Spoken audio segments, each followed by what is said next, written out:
आज देश भर में रक्षाबंधन का पवित्र त्योहार मनाया जा रहा है, लेकिन रक्षाबंधन पर भद्रा का साया है और इसी के चलते रंग में भंग जैसी स्थिति देखने को मिल रही है। लेकिन ये भद्रा आखिर क्या कुछ है, क्यों इतना लेट इस बार रक्षाबंधन का मुहूर्त है? क्योंकि रक्षाबंधन का मुहूर्त रात में 9 बजे से शुरू हो रहा है।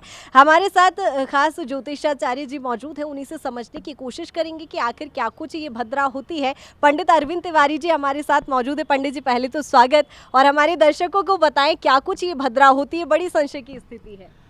देखिए, भद्रा हमारे यहाँ मुहूर्त की बात की जाती है और मुहूर्त में शुभ मुहूर्त की बात की जाती है और उसमें भद्रा का निवास देखा जाता है।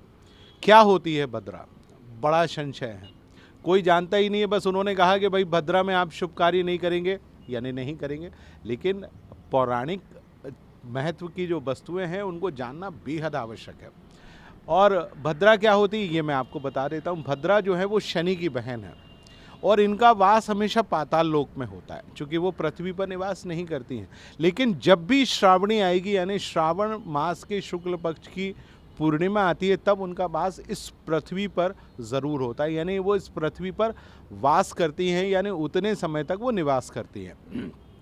और भद्रा का हमारे यहाँ मुहूर्त में करण की बात आती है, तो विष्टिभद्र नाम का जो करण है उसमें कोई भी शुभ कार्य नहीं किया जाता, क्योंकि शनि के समान उनका व्यवहार है भद्रा का। इसलिए जब तक भद्रा का वास इस पृथ्वी पर होता है तब तक कोई भी शुभ कार्य नहीं किया जाता।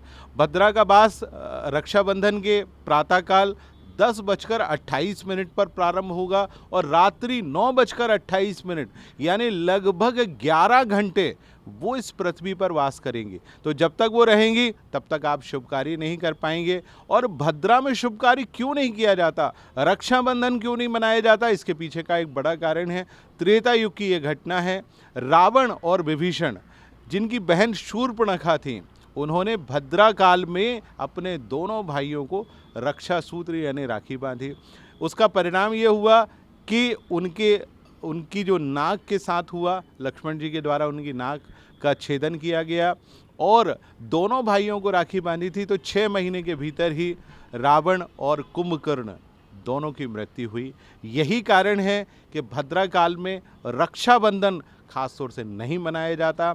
आप भी वो गलती ना करें जो कि शूर्पणखा के द्वारा हुई। रावण इतना बलवान था जिसको मारा नहीं जा सकता था, अमृत का जिसने सेवन किया, परंतु एक छोटी सी गलती के कारण उनकी बहन शूर्पणखा के कारण जो रक्षा सूत्र बांधा गया वही उनके लिए काल का साबित हुआ। क्योंकि यम की भी बहन है भद्रा, यम स्वयं काल का एक स्वरूप माना जाता है। इसलिए आप इस काल में खास तौर पर 10:28 से रात्रि 9:28 के बीच में आप रक्षा सूत्र नहीं बांधिएगा। भद्रा से बचने की कोशिश करें। भद्रा काल निकल जाए, हर्षोल्लास के साथ आप इस पर्व को मनाएं।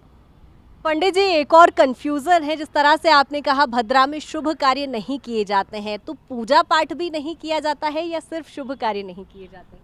देखिए, पूजा पाठ आप कर सकते हैं, केवल शुभ कार्य के बारे में ही निषेध हमारे यहाँ बताया गया। और आज चूँकि रक्षाबंधन है, एक ही शुभ कार्य है, यानी बहन अपने भाई की कलाई पर रक्षा सूत्र बांधेगी, तो केवल इस कार्य को नहीं कर सकते। भगवान शिव की आप पूजा पाठ करिए। श्रावण का ये पर्व है, श्रावण का ये महोत्सव है, आप खूब प्रेम से मनाइए, श्रावणी मनाइए, यज्ञोपवीत बदलिए। भगवान शिव के सम्मुख नीम और हल्दी से बनी हुई जो गोली है उसका आप भोग लगाइए, ताकि आप चतुर्मास के लिए तैयार हो सकें और अपनी सेहत का ध्यान रख सकें। बिल्कुल, बहुत शुक्रिया पंडित जी। तो देखा आपने किस तरह से पंडित जी ने बताया कि भद्रा में आप शुभ कार्य नहीं कर सकते, लेकिन विशेष पूजा अर्चना के साथ आप रात के जो शुभ मुहूर्त है उसमें रक्षा सूत्र ज़रूर बांध सकते हैं। तो आप भी धूमधाम के साथ रक्षाबंधन का पर्व मनाइए। कैमरामैन नंदन के साथ BSTV भोपाल।